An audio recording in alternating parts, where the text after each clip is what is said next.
मुंबई में गूंजे नारा महाश्रमण जी का जय जयकारा।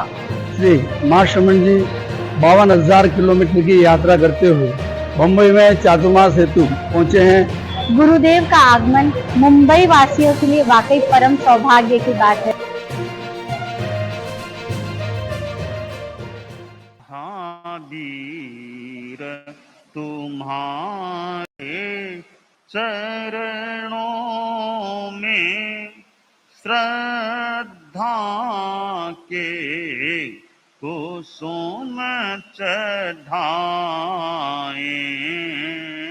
हम ऊंचे आदर्शों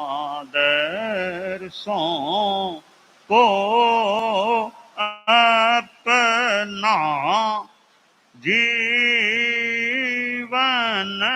की ज्योति जगाए हम महावीर तुम्हारे चरणों में श्रद्धा के कुसुम चढ़ाए हम। पन्नगे च सुरेंद्रे च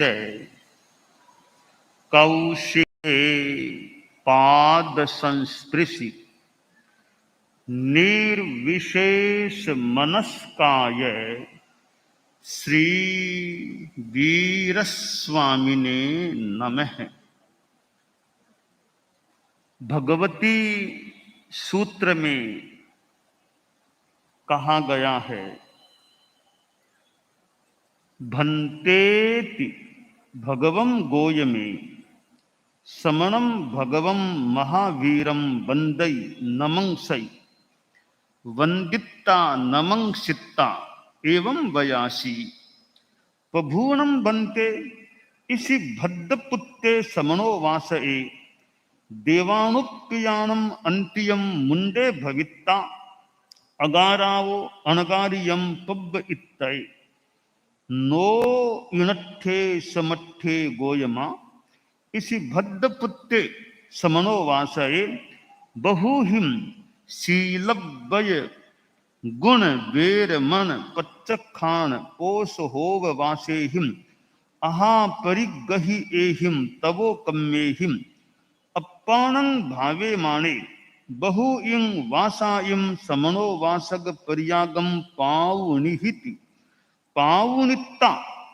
मासियाए संलेहनाए अत्तानम झूसे हिति झूसेत्ता सठ्यम बत्तायुम अनसनाए छेदे हिति छेदेत्ता आलोय परिकंते समाहिपत्ते कालमासे कालम किच्चा सोहम में कप्पे अरुणाभे विमाने देवत्ताए उपबज्जिहिति तत्थणम अथे गतियानम देवानम चत्तारी पलि ओवमा इम स्थिति पन्नत्ता तत्थणम इसी भद्रपुत्रस्सवि देवस्य चत्तारी पलि ओवमा इम स्थिति भविष्यति सेनम बनते इसी भद्रपुत्ते देवे ताओ देवलोगाओ आउक्ख एणम भवक्ख एणम ठिइक्ख एणम अनंतरम चयम च इत्ता कहिम गच्छिहिति कहिं उव वज्जिहिति गोयमा महाविदेहे वासे सिद्धिहिति बुद्धिहिति मुच्चिहिति परिनिब्बाहिति सब दुखाणम अंतम काहिति। भगवती सूत्र में भगवान गौतम ने भगवान महावीर से एक प्रश्न पूछा, उस संदर्भ में कुछ वर्णन किया गया है और प्रश्न पूछने से पहले जो विनय भाव भगवान गौतम ने किया है कि वंदिता नमंसिता, भगवान गौतम स्वामी के लिए भी भगवान विशेषण लगाया गया है। भगवान महावीर तो कहते ही हैं हम लोग, पर गौतम स्वामी के लिए भी भगवम गोय में भगवान गौतम कहा गया है। तो गौतम स्वामी प्रश्न पूछने से पहले वंदन करते हैं, नमस्कार करते हैं। एक तरीका मानो हम सीख सकते हैं कि आराध्य जो बड़े गुरु आदि हैं, भगवान महावीर तो अभी हैं नहीं, जो बड़े हैं उनसे प्रश्न पूछें तो पहले वंदन करके नमस्कार करके फिर प्रश्न पूछना। तो गौतम स्वामी वंदन नमस्कार करके बोलते हैं कि भगवंते, एक श्रमणोपासक के बारे में प्रश्न पूछा है कि एक श्रमणोपासक है, उसका नाम यानी ऋषि भद्र पुत्र उसे कहा गया है, ऋषि भद्र पुत्र, कि यह श्रमणोपासक ऋषि भद्र पुत्र है। वो आपके पास कभी मुंड होकर गार्हस्थ्य को छोड़कर अनगार बनेगा क्या, साधु बनेगा क्या? गौतम स्वामी इतने जो जैसा आगम्य है उसके आधार पर इतने प्रश्न पूछते थे, कभी तत्वज्ञान का प्रश्न, कभी किसी व्यक्ति के बारे में प्रश्न, मानो कोई प्रश्न करता, कोई आदर्श प्रश्न करता देखना हो तो गौतम स्वामी इतने प्रश्न पूछने वाले थे। जो आगमों में वर्णन है उसके आधार पर कहा जा सकता है कि भगवान महावीर के जीवन में गौतम स्वामी से ज्यादा कोई प्रश्न करता रहा है क्या? एक आगमों में देखें, गौतम ने पूछा, गौतम ने पूछा। तो गौतम स्वामी एक पृच्छक प्रश्नकर्ता के रूप में हमारे सामने हैं और अनुमान लगा सकते हैं कि भगवान महावीर का भी ऐसा ही कोई साया था कि गौतम स्वामी बार बार प्रश्न करने का एक प्रयोग कर लेते थे। हर कोई तो भगवान महावीर के पास जाकर बार बार प्रश्न पूछे, कोई रोक दे भी बार बार मत आओ यहाँ पर गौतम स्वामी को रोकने वाला भी तो कौन हो सकता था? इतने भगवान महावीर के मानो निकटवर्ती शिष्य थे, साधु थे, अंतेवासी शिष्य, निकटवर्ती, और मानो कि ज्यादा आसपास ही बैठे रहते होंगे, आसपास ही विराजते होंगे भगवान महावीर के। जब मन आया निकट आगे प्रश्न पूछ लिया। और भगवान महावीर भी कैसे कभी निषेध किया कि नहीं किया कि अभी नहीं, बाद में, अभी नहीं, ऐसा कभी फरमाया कि नहीं, पता नहीं। गौतम स्वामी कितने प्रश्न पूछते थे।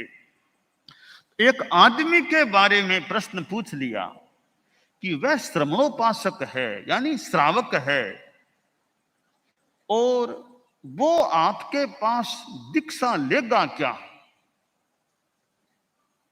मुंड होकर अगारता से अनगारता में प्रवृजित होगा क्या? भगवान महावीर ने कहा, यह अर्थ समर्थ नहीं है, यह बात संभव नहीं है, वह मेरे पास साधु नहीं बनेगा। साधु तो नहीं बनेगा, पर गृहस्थ जीवन मानो जिस प्रकार जिएगा वो है कि उसका जीवन कैसा, कि श्रावक है तो श्रावकत्व, शील, व्रत, गुण, विरमण, प्रत्याख्यान, पौषधोपवास और अपने जो परिगृहित तपः कर्म हैं उनके द्वारा आत्मा को भावित करता हुआ वह बहुत वर्षों तक श्रमणोपासक पर्याय का पालन करेगा। कि साधु तो नहीं बनेगा, परंतु बहुत वर्षों तक वह श्रमणोपासक श्रावक के रूप में, श्रमणोपासक के रूप में श्रमणोपासक पर्याय का पालन करेगा।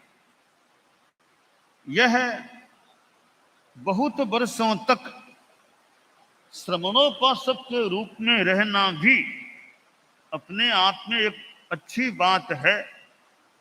गृहस्थ तो दुनिया में बहुत है, परंतु एक व्रती आदमी होना, श्रमणोपासक होना, वह अपने आप में विशेष व्यक्ति की मानो पहचान होती है, लक्षण होता है। तो ये शील, व्रत, गुण, विरमण, प्रत्याख्यान, पौषदोपवास और यथा परिगृहित तपः कर्म, और वह बहुत वर्षों तक श्रमणोपासक पर्याय का पालन कर 1 महीने की संलेखना से अपने शरीर को कृश बनाकर अनशन के द्वारा 60 भक्त का छेदन कर आलोचना प्रतिक्रमण कर समाधि पूर्ण दशा में कालमास में काल को प्राप्त कर सौधर्म कल्प में उपपन्न होगा। तो वह श्रमणोपासक के रूप में बहुत वर्षों तक जीवन जिएगा और अंत में अनशन, संलेखना अनशन को प्राप्त करेगा। तो वह करके प्रथम देवलोक सौधर्म कल्प में अरुणाभ विमान में देव रूप में उत्पन्न होगा और वहां उसकी स्थिति बता दी गई 4 पल्योपम की। और फिर प्रश्न किया गया कि वह श्रमणोपासक ऋषि भद्र पुत्र देवलोक में तो चला जाएगा जैसा आपने फरमाई दिया है, देवलोक के बाद क्या होगा? तो उत्तर दिया गया कि गौतम, उसके बाद वह देवलोक का आयुष्य पूरा करके महाविदेह वर्ष क्षेत्र में सिद्ध हो जाएगा, बुद्ध हो जाएगा, बुझ जाएगा, मुक्त हो जाएगा और परिनिवृत्त होकर सब दुखों का अंत करेगा। यह एक पर्टिकुलर श्रमणोपासक के बारे में गौतम स्वामी का प्रश्न या अनेक प्रश्न और भगवान महावीर द्वारा उत्तर दिए गए हैं। इस सूत्र से एक छोटा सा यह प्रसंग है, हम एक यह आइडिया लगा सकते हैं कि श्रावक का जीवन कैसा होना चाहिए। कि श्रावक है वो सामान्य गृहस्थ नहीं है। सामान्य गृहस्थ जो धर्म को जाने कि नहीं जाने, कुछ भी करे, कोई कंट्रोल नहीं, अव्रति हो सकता है।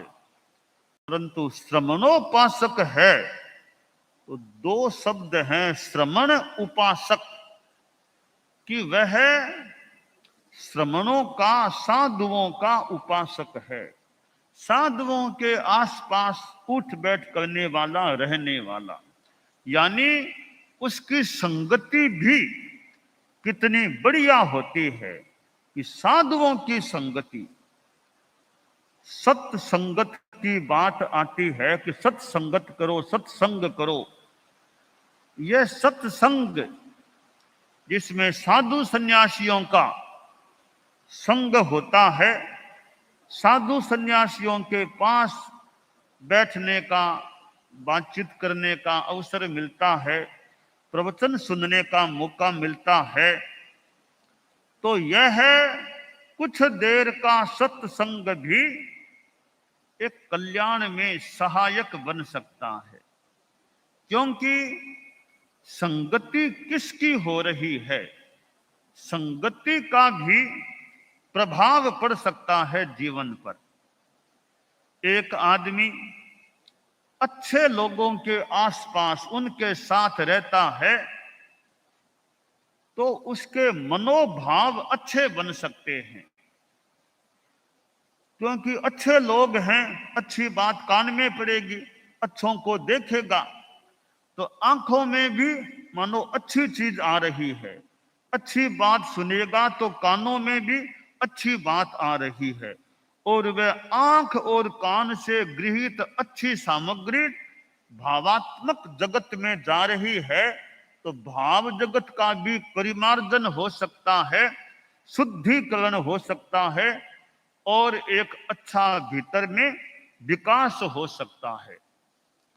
तो सत्संगत के हमारे दो साधन हैं, आंख और कान, कान और आंख। कान से सत्संगत होती है और आंख से भी सत्संगत होती है। कान से अच्छे व्यक्तियों की, साधु संतों की वाणी सुनना, और आंख से अच्छे साधु संतों को, अच्छे लोगों को देखना। तो सत्संगत के दो तरीके हैं, कानों से अच्छी बात को सुनना और आंखों से अच्छी बात को देखना। जो गांधी जी के 3 बंदर की बात आती है, बुरा देखो मत, बुरा सुनो मत, बुरा बोलो मत, तो यह एक बहुत सुंदर बात है कि बुरा मत देखो, बुरा मत सुनो, बुरा मत बोलो, और इसके विपरीत अच्छा सुनो, अच्छा देखो और बोलो तो अच्छा बोलो। तो ये बोलना, सुनना, देखना, ये तीनों चीजें अच्छे रूप में होती है और बुरे रूप में नहीं होती है। तो हमारे भीतर अच्छाई की चीजें वो भीतर में जा सकती है, और बोलने के द्वारा फिर अच्छी बात औरों को भी मिल सकती है। ये प्रवचन, कार्यक्रम, सत्संग जो होते हैं, इनमें बोला जाता है और सुना जाता है, देखा भी जाता है। ये बोलना, देखना, सुनना, तीनों का समन्वय प्रवचन सत्संग कार्यक्रम में हो सकता है कि सामने बैठे लोग, श्रोता लोग हैं, वे मानो अच्छा सुनते हैं, साथ में अच्छा साधु महात्मा उसको अच्छा देखते हैं, अच्छे को देखते हैं, और अच्छा साधु है, वक्ता, प्रवचनकार, वह अच्छा बोलता है। तो एक साथ बोलना, सुनना और देखना, इन तीनों का समन्वय होता है, संगम होता है प्रवचन कार्यक्रम में। श्रोता ध्यान से सुनता है, मानो पीता है, बात को पी रहा है। इधर आंख से साधु महात्मा को देख रहा है, तो आंखों से भी मानो अच्छी सामग्री भीतर जा रही है, कानों से भी अच्छी सामग्री भीतर जा रही है, और बोलने वाला है वो मानो अच्छी सामग्री, अगर अच्छा वक्ता है तो अच्छी सामग्री का संप्रेषण कर रहा है, परोस रहा है। तो बोलने वाले को भी लाभ है, अगर शुद्ध भावना से बोलता है तो बोलने वाले को भी लाभ है। प्रवचन तीर्थंकर भी करते थे, तीर्थंकर प्रवचन करते थे। अब प्रश्न है कि तीर्थंकरों को तो केवल ज्ञान हो गया, उनके तो इतने कर्म कट गए हैं, अब उनको क्यों इतनी तपस्या? बोलना एक श्रम का कार्य भी हो सकता है, वे क्यों बोलने का श्रम करते हैं? अभी बोलना तो बहुत जरूरी है। सब जग जीव रखण दयठयाए भगवया पावयणम सुखहियम आश्रय। अगर बोलेंगे नहीं तो जनता को ज्ञान कैसे मिलेगा? इसलिए तीर्थंकरों का एक मानो कार्य है बोलना, प्रवचन करना, देशना देना, ताकि कितनों को लाभ मिले। गौतम स्वामी जो बार बार ये प्रश्न पूछते थे, अब यहां एक चिंतन का विषय है कि गौतम स्वामी स्वयं भी तो बड़े ज्ञानी आदमी थे, वो कोई लेमैन तो थे नहीं, बड़े ज्ञानी व्यक्ति थे। इतने ज्ञानी व्यक्ति बार बार क्यों भगवान महावीर से प्रश्न पूछते? यहां दो कारण हो सकते हैं। एक कारण तो यह है कि कोई कोई विषय मान ले गौतम स्वामी के भी स्पष्ट न हो, या उन्होंने अपना ज्ञान लगाया न, वो पूछ लिया, अपना ज्ञान वो बढ़ाने के लिए, पुष्ट करने के लिए, और भगवान महावीर के द्वारा बात कह दी गई, वो एकदम प्रामाणिक बात, इसलिए भी कल्पना करें पूछ सकते थे। एक दूसरा कारण और हो सकता है, वो यह है कि गौतम स्वामी जानते थे, इसका उत्तर यह है, वो जानते थे, फिर भी वो भगवान महावीर से पूछ लेते कि अब वे प्रश्न पूछेंगे, मान लो सामने और भी साधु, और भी सतिया, और भी लोग बैठे हैं, और भगवान महावीर उत्तर देंगे। तो पूछा तो गौतम स्वामी ने है, पर भगवान महावीर के द्वारा जो उत्तर दिया जाएगा, पहली बात है वो पूर्णतया अधिकृत प्रामाणिक उत्तर होगा, अधिकृत उत्तर होगा, ऑफिशियल एकदम प्रामाणिक उत्तर। और वो इतनी जनता को और इतने साधु सतियों को सुनने का मौका मिलेगा, तो कितनों को ज्ञान मिल जाएगा कि गौतम स्वामी को तो ज्ञान है, पर वे इसलिए मानो पूछते होंगे कि मेरे पूछने से, मेरे निमित्त से औरों को कितनों को लाभ मिलेगा। मैं तो जानता हूं, सारे तो इस बात को जानते नहीं है, तो मैं पूछूंगा तो कितनों को जानकारी मिल जाएगी, ज्ञान मिल जाएगा।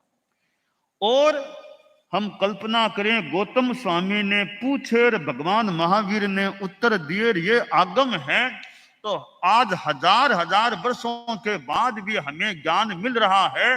तो वो गौतम स्वामी ने पूछा, भगवान महावीर ने उत्तर दिया, और वो संकलन है, आज हमें कितना ज्ञान इन आगमों से मिल जाता है। तो प्रश्नकर्ता स्वयं अज्ञानी है, जानता नहीं, इसलिए भी पूछ सकता है, और जानकार होने पर भी बहुतों को ज्ञान मिल जाए, एक अधिकृत व्यक्ति के मुख से बात आ जाए, वो प्रामाणिक रूप में प्राप्त हो सकेगी। इसलिए भी कई बार प्रश्नकर्ता कोई प्रश्न परिषद आदि में पूछ सकता है।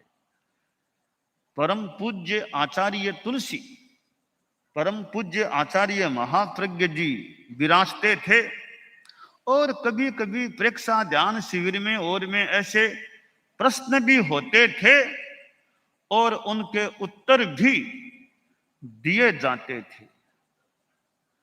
तो और कभी कभी बड़े स्वयं कोई प्रश्न, स्वयं बड़े भी कभी प्रश्न पूछ ले, वो ज्ञान देने की दृष्टि से। मैं भूल न करूं तो एक बार गुरुदेव तुलसी दिल्ली में विराजमान थे। दिल्ली में अध्यात्म साधना केंद्र जो है, वहां विराजे हुए थे। यह बात संभवतः सन 1994 की होनी चाहिए।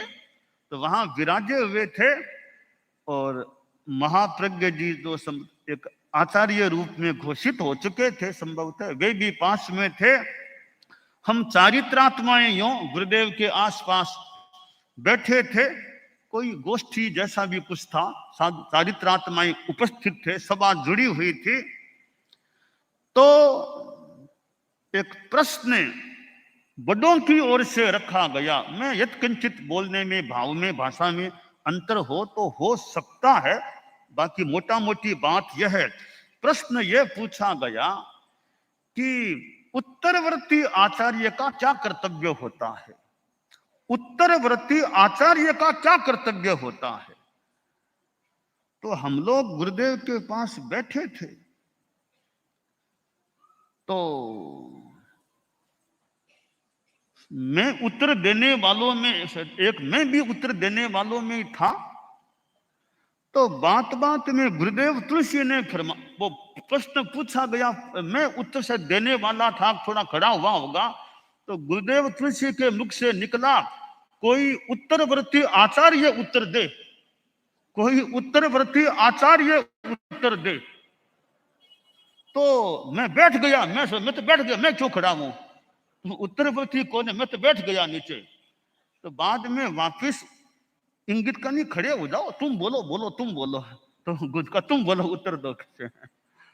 तो यह तो उनकी कृपा मान लें, कुछ भी मान लें कि बात गुरुदेव तुलसी ने फरमाया, कोई उत्तरवर्ती आचार्य उत्तर दे इस बात का।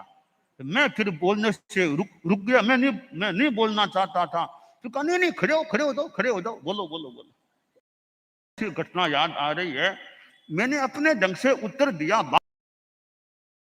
यह गुरुदेव या आचार्य की ओर से यह फरमाया गया कि उत्तरवर्ती आचार्य का एक कर्तव्य है अपने पूर्ववर्ती आचार्यों को, मतलब उनकी महिमा बढ़ाना, उनको प्रतिष्ठित करना, उनके गौरव को बढ़ाना। यह भाव है बात का, वो उत्तरवर्ती का कर्तव्य होता है कि उत्तरवर्ती है वो अपने पूर्ववर्ती जो आचार्य हैं उनकी गरिमा को बढ़ाना, उनके महात्म्य को बढ़ाना, उनको उजागर करना, यह उत्तरवर्ती का कर्तव्य होता है। तो अब यह प्रश्नोत्तर का क्रम चला, कभी बड़े स्वयं पूछ ले, तो एक बात जो फरमाई कभी उत्तरवर्ती का कर्तव्य है वो पिछले अपने पूर्ववर्ती का एक मान सम्मान रखना, प्रतिष्ठा रखना, गरिमा रखना, उनकी यानी उनके कार्य को जितना आगे बढ़ाना, करना, काम करना, तो उत्तरवर्ती का कर्तव्य होता है। तो यह एक सुंदर शिक्षा है कि भाई जो उत्तरवर्ती हो वो अपने पूर्ववर्तियों ने जो कार्य किया है, शुरू किए हैं, और उनकी गरिमा, उनकी महिमा, उसको भी जितना उचित हो बढ़ाने का प्रयास करे कि यथा अवसर अपने पूर्ववर्ती आचार्यों का नामोल्लेख करे, उनका नाम लेता रहे यदा जब जब मौका लगे, यानी पूर्ववर्तियों के प्रति एक विनय सम्मान का भाव, और उनके द्वारा जो काम शुरू किए गए हैं, उन्होंने जो शिक्षाएं दी हैं, उनको यदा कदा बताए तो औरों को शिक्षा भी मिले। तो पूर्ववर्तियों ने जो कार्य किया है, शिक्षाएं दी है, तो आखिर वो आगे भी तो काम आनी चाहिए ना। ऐसा नहीं कि वो नहीं रहे तो सारी बात संपन्न है। तो पूर्ववर्तियों की प्रतिष्ठा को बढ़ाना, उनका साहित्य है, उनका वांग्मय है, वो कैसे हमारे काम में आए, कैसे अच्छी तरह से रहे, तो वो सारा पूर्ववर्ती आचार्यों का एक तरह से महिमा मंडन है, प्रतिष्ठापन है। तो वो कार्य ये उत्तरवर्ती का होना चाहिए। तो यह प्रश्न और उत्तर भगवती सूत्र में जो ये गौतम स्वामी ने यूं प्रश्न पूछे हैं और भगवान महावीर ने उत्तर दिए हैं, तो गौतम स्वामी कोई सारी बातों से अज्ञ थे ऐसा होना जरूरी नहीं भी हो। यह भी कारण हो सकता है कि गौतम स्वामी ने सोचा होगा मैं पूछूंगा तो कितनों को उत्तर मिल जाएगा, कितनों को जो नहीं जानते हैं उनको भी जानकारी मिल सकेगी। तो यह भगवती सूत्र है, इसमें प्रश्नोत्तर बहुत आते हैं, बार बार प्रश्न होते हैं और बार बार उत्तर दिए जाते हैं, और प्रश्नोत्तर के माध्यम से बहुत जानकारियां, तत्व ज्ञान की जानकारियां, देवलौकिक और की कर्मों के बारे में कितनी कितनी सैद्धांतिक जानकारियां इस भगवती सूत्र में हमें प्राप्त हो जाती है। और परम पूज्य आचार्य तुलसी ने यह आगमों को संपादित करने का जो कार्य शुरू किया, आज हमारे पास यह भगवती सूत्र है। अब यह एक तरह से गुरुदेव तुलसी का मानो शुरू किया हुआ जो काम था, तब हमारे हाथ में आज भगवती सूत्र है। 32 आगम जो हमारे यहाँ मान्य है, 32 के 32 मूल टेक्स्ट जो पाठ है वो 32 सभी का प्रकाशित हो चुका, बहुत वर्षों पहले ही वो प्रकाशित हो चुका है। मूल जो पाठ है, मूल प्राकृत जो मूल वाणी है, वो तो हमारी कभी की प्रकाशित हो चुकी है। और उसके बाद यह दूसरी एक सीरीज है कि मूल पाठ तो यह प्राकृत भाषा तो आम जनता के तो समझ में प्राय आनी मुश्किल है, उसका हिंदी में अनुवाद हो, संस्कृत भाषा में भी उसकी छाया हो, और फिर व्याख्या टिप्पण भाष्य वो हो, तो पाठक को काफी अच्छी जानकारी मिल सकती है। तो हमारे यहाँ जो ये आगम हैं, काफी आगम इस रूप में सामने आ गए हैं कि मूल पाठ भी है, इसके पास संस्कृत भी है, इसके पास हिंदी अनुवाद भी है, और आगे हिंदी में भाष्य आदि, भाष्य कह दें, टिप्पण, वो भी है, और अनेक भाषा में भी अनुदित हैं। और आचारांग सूत्र पर तो संस्कृत भाषा में महाप्रज्ञ जी गुरुदेव ने भाष्य तैयार किया, संस्कृत भाषा में भाष्य तैयार किया, उसका भी अनुवाद हो गया, वो भी हिंदी अंग्रेजी में भी प्राप्त है। ऐसे जो हमारे ये आगम हैं, जिनमें कितना एक प्राचीन जो ज्ञान है, साहित्य है, बातें हैं, वो इनमें जो संकलित है। और ये परम पूज्य आचार्य तुलसी श्री महाप्रज्ञ जी, हालांकि और भी चारित्रात्माएं जो भी आदि इन उनके सहयोग में रहे हैं, पर कोई मुखिया चाहिए, कोई मुखिया हो तो टीम फिर साथ में जुड़ सकती है, मुखिया न हो तो फिर टीम भी किस रूप में जुड़े, किसके साथ जुड़े।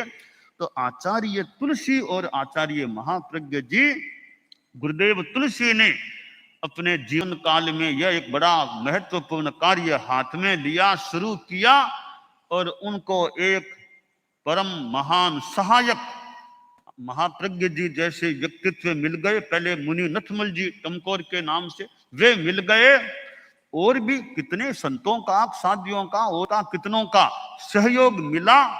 साथ में समाज का भी आगे काम, भी साहित्य को आगे जनता तक पहुंचाने में समाज का काम, साधु साधियां हम लोग तो मान लो लेखन कर दें, टिप्पण लिख दें, संस्कृत बना दें, वो सारा काम हम लोग मान लो कंप्लीट कर दें, पर समाज के पास पहुंचे यह काम तो समाज करता है, तब ज्यादा संभव हो सकता है।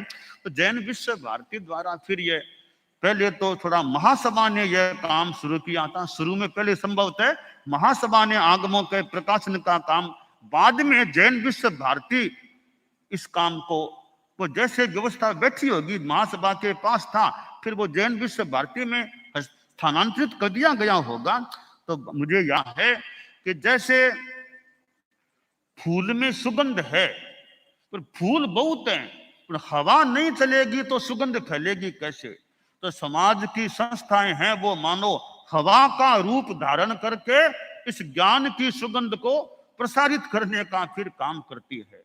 तो ये आगम जो हैं, यहां जो भगवती सूत्र में यह श्रमणोपासक के बारे में जो बताया गया है कि वो ऋषि भद्र पुत्र श्रमणोपासक था, वो साधु तो नहीं बनेगा, परंतु जीवन अच्छा उसका रहेगा, श्रमणोपासक रहेगा, क्योंकि जीवन में तपह कर्म भी होगा, प्रत्याख्यान भी होगा, पौषधोपवास भी होगा, और भी शील व्रत गुण बिरमण ये चीजें होगी। तो श्रावक की जीवन शैली, यानी जैन जीवन शैली कह दें, की जीवन शैली कह, जैन जीवन शैली, संयमी जीवन शैली, वो उसकी होनी चाहिए। और उसके लिए हमारे 12 व्रत की साधना है संयम की, उसके आगे हमने वो सुमंगल साधना बताई, वो और ज्यादा संयम की साधना श्रावक समाज के लिए होती है, श्राविकाओं के लिए भी। तो यह जीवन में कितना संयम बढ़े, यह खास बात है। तो श्रावक है तो मां है, तो गृहस्थ है, तो जीवन में सदाचार, त्याग, संयम अपना नवकार मंत्र है। तो जो नमोकार धारो, जैन होने का एक लक्षण है नमस्कार महामंत्र का जप करने वाला।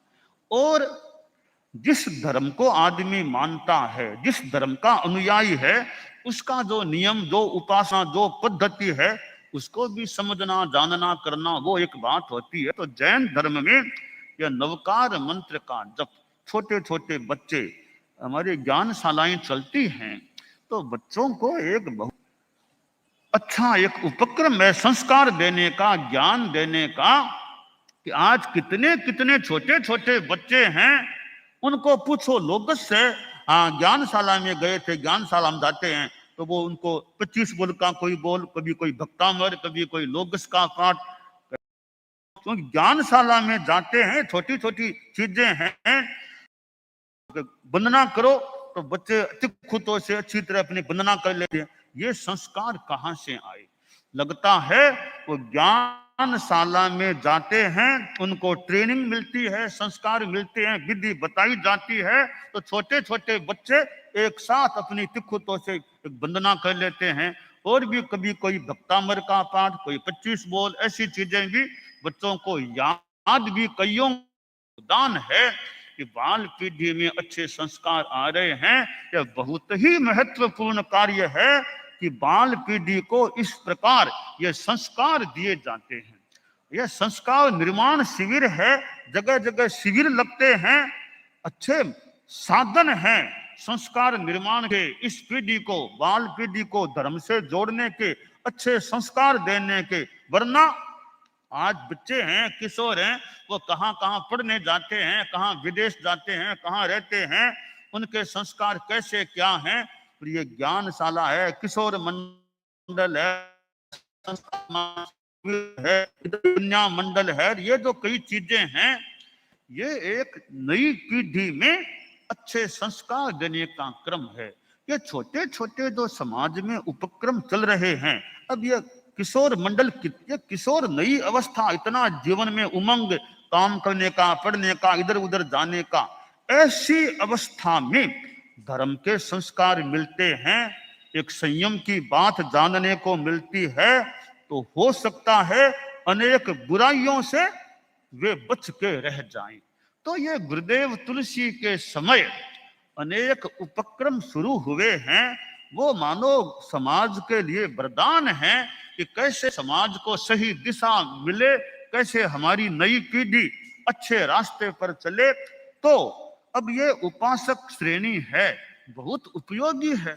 आज कितने कितने श्रावक श्राविकाएं हैं उपासक उपासिका श्रेणी में, इसके साथ जुड़ने से मानो कई प्रवक्ता बन गए हैं, कई ज्ञानवान जानकार बन गए हैं, भाषण देते हैं, व्याख्यान देते हैं, जगह जगह लोगों को बताते हैं।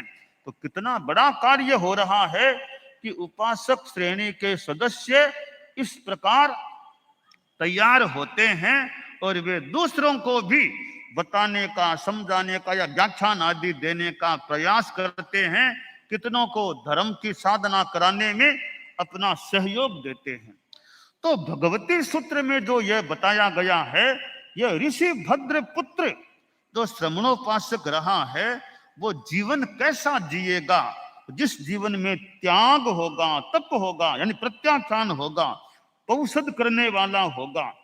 तो ये सारी जो बातें हैं कि श्रावक के जीवन में सामायिक है या नहीं।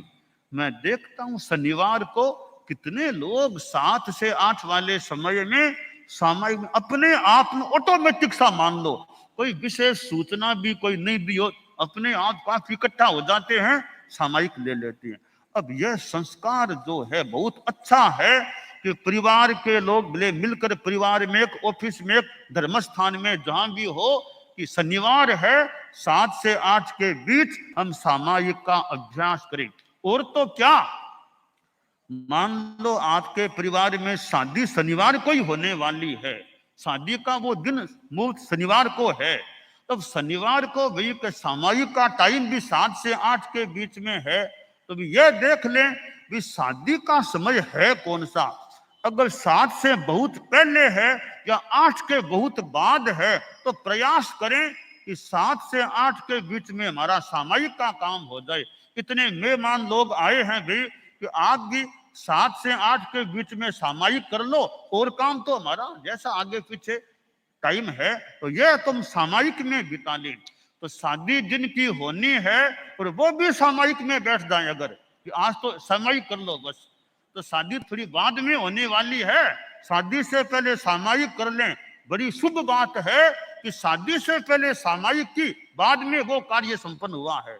तो शादी कराने वाले, करने वाले, देखने वाले परिवार के लोग सभी जितना संभव हो भी 7 से 8 के बीच टाइम खाली मिल सकता है तो सामायिक कर दें। का यात्रा में जाना है, फ्लाइट का समय 7:15 8:30 थोड़ा लेट है, तो भी ठीक है, एयरपोर्ट पर जाकर के वहां अगर स्थान मिल जाए तो आज शनिवार है तो वहां पर सामायिक कर ले, बाद में फ्लाइट की बात बाद में जो टाइम है वो हो सकता है। यूं ये सप्ताह में जो शनिवार की शाम की सामायिक है उसके प्रति भी अच्छी जागरूकता रहनी। ठीक है, रोज सामायिक सबसे न भी हो तो सप्ताह में एक भी हो जाए तो भी एक अच्छी बात हो सकती है। तो भगवती सूत्र में जो ये ऋषि भद्र पुत्र श्रमणोपासक की जीवनचर्या बताई गई है कि कैसे वो शील व्रत गुण विरमण प्रत्याख्यान औषधोपवास तपय क्रम के द्वारा आत्मा को भावित करता हुआ बहुत वर्षों तक श्रमणोपासक पर्याय का पालन करेगा। और यह श्रमणोपासक पर्याय है। अभी साध्वी प्रमुखा जी ने जो 4 प्रकार श्रावक के फरमाए थे, आराधक हैं, वो ऐसे प्रभावक हैं, विकास ये कार्य करता है, तो श्रावकों में भी अनेक रूप हो सकते हैं।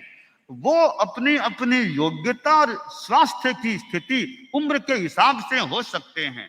अब जैसे मान लीजिए कि भाई किसी श्रावक को 80 वर्ष आ गए हैं, अब वो सोचता है ज्यादा भागदौड़ करना तो मेरे लिए थोड़ा मुश्किल हो गया है, अब मैं कोई ज्यादा यात्राएं करूं इधर उधर जाऊं वो काम मेरे से मुश्किल है, परंतु मैं अपना धर्म ध्यान तो कर सकता हूं, अपना सामायिक करूं स्वाध्याय करूं, उसमें बाकी गांव में रहता हुआ छोटा मोटा कोई धार्मिक काम हो, समाज का धार्मिक काम, साधु सतिया उनकी कोई देखभाल सेवा और करना संभाल करना छोटा मोटा ऐसा काम कर सकता हूँ गांव में रहते हुए अपना धर्म जानता। ठीक है, भी 80 आ भी गए हैं, अब आखिर आदमी कब तक काम करेगा, क्योंकि यह एक 75 वर्ष के बाद का समय है। 75 वर्ष तक मान लो काम कर लिया, 75 के बाद शरीर का यंत्र भी धीरे धीरे अब थोड़ा ढीला पड़ सकता है, तो 75 आ गए हैं, उसके बाद अपना ज्यादा थोड़ा वो आराधक श्रावक का रूप ज्यादा अपना धर्म ध्यान तपस्या जाप उसमें ज्यादा करें। थोड़ा बहुत लोकल में जो थोड़ा बहुत काम हो, कोई धार्मिक काम है संस्था में समाज में, वो थोड़ा मान लो काम भी कर दे, बाकी धर्म ध्यान करें। तो 75 के बाद में वो आराधक श्रावक लोकल में धार्मिक सामाजिक धार्मिक आध्यात्मिक सेवा उस रूप में आदमी वो भी लगे। 80 82 83 आ गए, अब लोकल काम भी थोड़ा मुश्किल है, अपने ज्यादा फिर बखान सुनो सामायिक करो, हो सके उतनी तपस्या करो जाप करो, आत्मलीन अपना आत्मा में ज्यादा रहने का उसमें ज्यादा लगो, तो वो फिर आराधक हो गई। अब जो एक अभी उम्र ठीक है 50 60 62 अभी स्वास्थ्य भी ठीक है, तो भले कार्यकर्ता के रूप में धार्मिक आध्यात्मिक सेवा देने का प्रयास करें। भी समाज में धार्मिक आध्यात्मिक काम है, तभी अब तो स्वास्थ्य ठीक है, मेरा भाग इधर उधर जाना करना वो भी करने में दिक्कत नहीं है, तो कार्यकर्ता के रूप में अपनी सेवा देने का प्रयास या संगठन यात्राएं करना वो करना स्वास्थ्य अनुकूल है, उम्र भी की अभी ठीक है, इस काम भी आदमी धार्मिक आध्यात्मिक जितना काम हो वो भी किया जा सकता है। अब जैसे अब कोई आदमी है कभी ये अच्छा पढ़ा लिखा आदमी है चिंतनशील है, तो हर कोई आदमी तो बढ़िया चिंतन दे सके, मान लो पढ़ा लिखा समझदार चिंतनशील है, वो अपने समाज के लिए क्या होना चाहिए क्या नहीं होना चाहिए, कल्याण परिषद की जैसे गोष्ठियां होती है और भी संस्थाओं की मीटिंगें होती है कि समाज हमारा कैसे अच्छा रहे, विकास कैसे हो, धार्मिक आध्यात्मिक उन्नयन कैसे हो, तो चिंतनशील प्रबुद्ध पढ़े लिखे लोग वे समाज को भी कोई सुझाव दे। विकास परिषद के जैसे लोग हैं, कई बड़े एज्ड भी हो गए हैं, जो अनुभवी हों पढ़े लिखे भी हों समाज में काम भी किया हुआ है, वे समाज को भी अपनी कोई सुझाव परामर्श दे सकते हैं। तो इस प्रकार कि समाज धर्म के विकास में सहयोगी बने, जितना आध्यात्मिक धार्मिक सहयोग दे सके वो सहयोग देने का प्रयास करें। तो इस प्रकार जो ये 4 प्रकार साध्वी प्रमुखता जी ने संभवतः आचार्य श्री महाप्रज्ञ जी के द्वारा बताए गए थे, वो जो कोट या उद्धृत किए हैं, यानी समाज में अनेक प्रकार के, सारे एक प्रकार के हों जरूरी नहीं, द्रव्य क्षेत्र काल भाव देख करके अपने आप को नियोजित करना चाहिए। अब छोटी उम्र है, 30, 35, 40 वर्ष, तब तो मान लो साहब परिवार का काम है, कमाई का काम है, ऑफिस का वो काम ज्यादा हो सकता है, तो उस समय में ज्यादा सेवा न भी दे सके।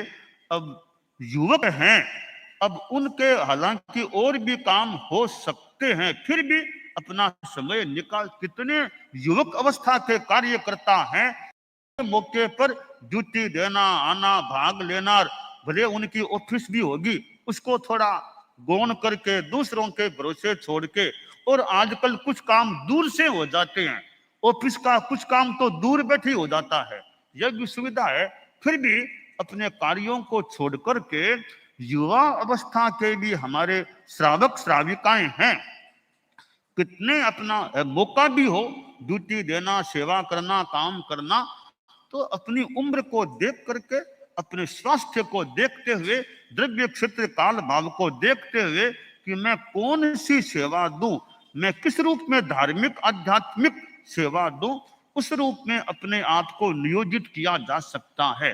तो भगवती सूत्र में जो ऋषि भद्र पुत्र का जो यह प्रसंग आया है, और जिस बारे में भगवान महावीर ने फरमाया वो जीवन कैसा जिएगा, उसका अपना जीवन होगा, वो कितना संयम वाला, त्याग वाला होगा। तो श्रावक है, उम्र भले छोटी है, जीवन में नैतिकता, ईमानदारी, वो तत्व, व्यवसाय करे उसमें भी ईमानदारी जितनी रखी जा सके, वो लक्ष्य रहे कि मेरे द्वारा कोई अनैतिक काम न हो, गलत काम, पैसा तो चाहिए पर मेरे साधन गलत न हो, ईमानदारी से कार्य में ईमानदारी रखने का प्रयास रखूं। श्रावक है, मेरे खान पान में कहीं कोई नॉन वेज ऐसा कुछ न आ जाए। बच्चे हॉस्टल में ठहरते हैं, कभी आप होटलों में जाते हैं, तो वहां का भोजन कैसा है, कोई नॉन वेज तो नहीं है ना, क्या दोनों ही चलेंगे? अरे दोनों ही चलेंगे तो सावधानी, कहीं नॉन वेज का कहीं मिश्रण न हो जाए। तो ये उम्र भले छोटी हो पर नॉन वेज न हो, ईमानदारी जीवन में हो, अच्छे संस्कार हो, और सेवा जितनी धार्मिक आध्यात्मिक अपने समाज को सेवा दे सके, और समाज दूसरों को भी धार्मिक आध्यात्मिक कोई सेवा दे सके, तो मानव मानव हैं, जितने दूसरों की कल्याणी सेवा कर सकें। परम पूज्य आचार्य तुलसी आचार्य महाप्रज्ञ जी थे, अब उन्होंने 13 पंथ की तो सेवा की ही थी, दूसरों की भी सेवा की, अनुव्रत, प्रेक्षा, ध्यान, जीवन विज्ञान आदि ये चीजें हैं, उन्होंने मानवता, दूसरों को भी अपनी सेवा देने का प्रयास किया। और ये आगम है, वो 13 पंथ के तो काम के हैं ही हैं, और भी कितने लोग इन आगमों को पढ़ते होंगे, काम में लेते होंगे, तो दूसरों की भी मानो एक सेवा हो रही है कि दूसरों को भी ये आगम पढ़ने को मानो प्राप्त हो रहे होंगे। तो इतना साहित्य का सृजन हुआ है, तो कितने गैर 13 पंथी अजैन लोग भी साहित्य को पढ़ते होंगे। आचार्य श्री महाप्रज्ञ जी का साहित्य है, गुरुदेव तुलसी का भी साहित्य है, और भी साहित्य है, कितने लोगों के पढ़ने में काम आता होगा। यह भी एक प्रकार की सेवा है।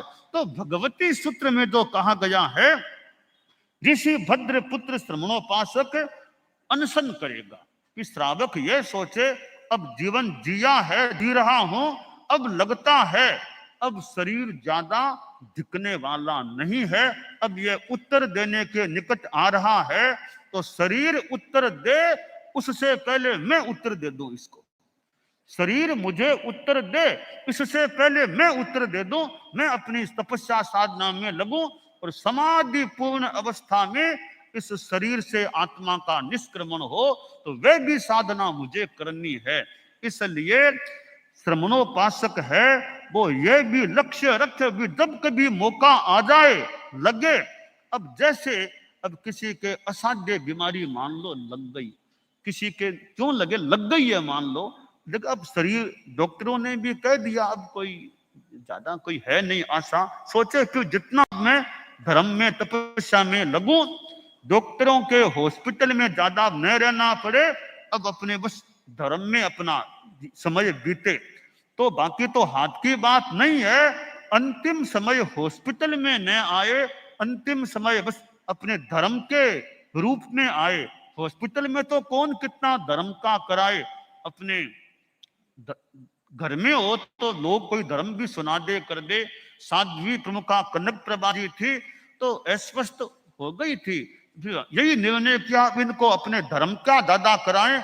उनको अध्यात्म साधना केंद्र में रखा गया, हम लोग उनके आसपास थे, ज्यादा इनका धर्म में समय बीते।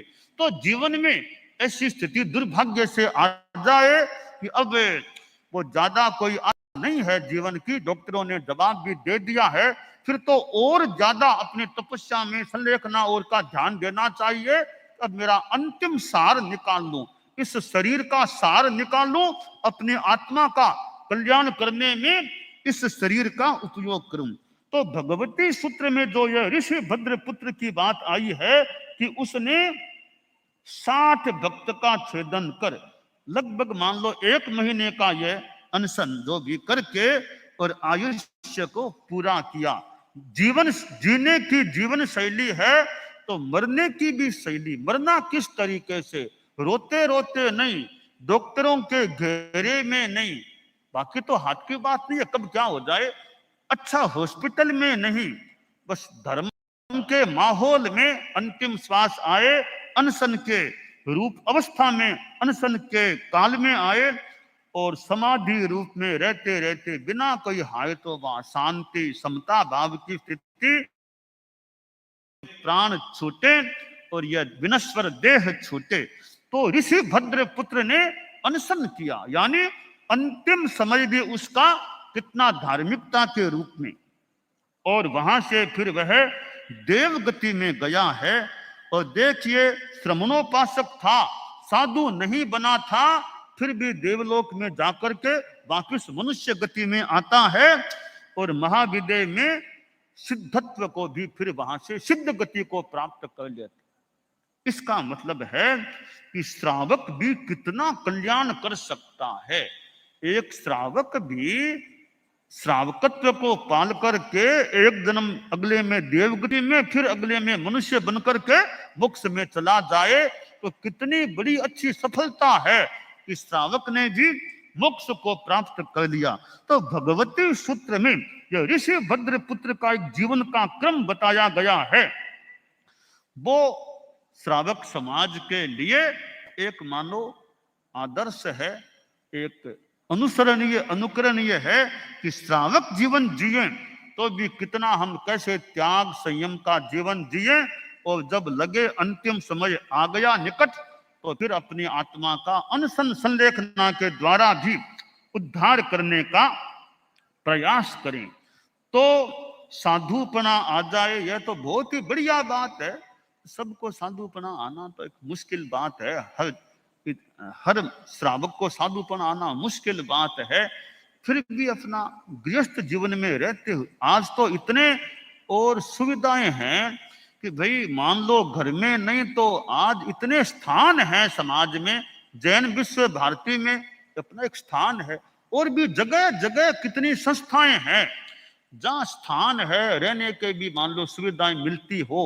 वहां दिल्ली में क्या, लाडनो क्या, मेवाड़ क्या, गुजरात क्या, जगह जगह यूं कई जगह स्थान है, वहां रह के अपनी साधना करो। अपना बस ज्यादा कमाई का काम है नहीं, अपना रहो, धर्म ध्यान करो, साधु सत्य उनकी सेवा उपासना कर लो, आगम आदि स्वाध्याय करो, तपस्या करो, जप तप करो, शांति समाधि से रहो।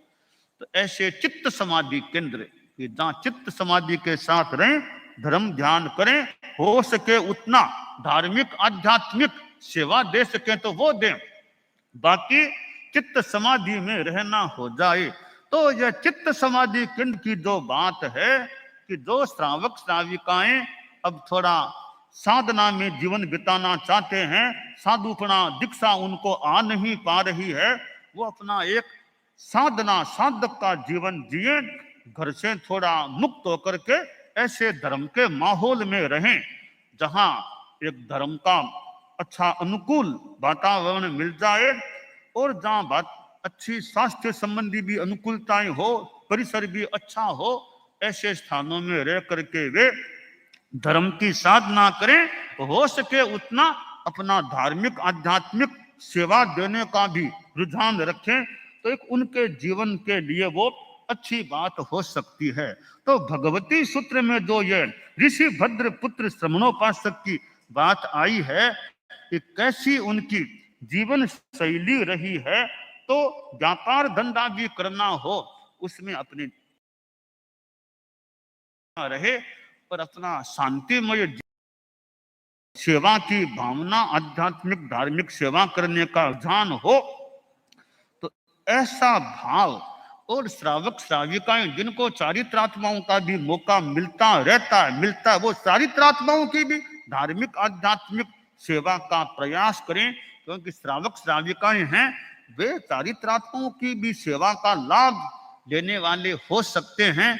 कोई चिकित्सा में भी और में सेवा सहयोग देना, गोचरी पानी रास्ते की सेवा आदि आदि, फिर ठिकाने में भी कुछ सेवा और करना, पाठ रहना, अनेक रूपों में चारित्रात्माओं की सेवा भी श्रावक श्राविकाएं कर सकते हैं। तो यह एक धर्म का जीवन, अच्छा जीवन हमें मानव जीवन मिला है। तो भगवती सूत्र में जो ऋषि भद्र पुत्र की बात आई है, एक श्रमणोपासक होते हुए कैसे जीवन जिया, साधुपना नहीं लिया तो भी एका भवतारी, अगले जन्म में देवगति, फिर वो मोक्ष में जाने वाला, तो ऐसा रूप श्रावक श्राविकाओं का बने, तो आत्म कल्याण की दिशा में हमारी गति होती रहे। और हमें ऐसा धर्म संघ मिला है, आचार्य भिक्षु से जुड़ा हुआ यह धर्म संघ, इतनी हमारी आचार्य परंपरा उज्ज्वलतामय, और गुरुदेव तुलसी आचार्य महाप्रज्ञ जी जैसे गुरु हमें निकट अतीत में मिले हैं, ऐसे गुरुओं की भी जो शिक्षाएं हमें मिली हों, हम उनको भी अपने जीवन में उतारने का यथोचित प्रयास रखें, अच्छा काम करें, आत्मा का कल्याण करें, यह काम्य है। दानान शिष्ठम अभयपयाम सच्चे सुयान वज्जं वयंती तवे सुया उत्तम बम्बचेरम लोग उत्तमे समनेना। लोग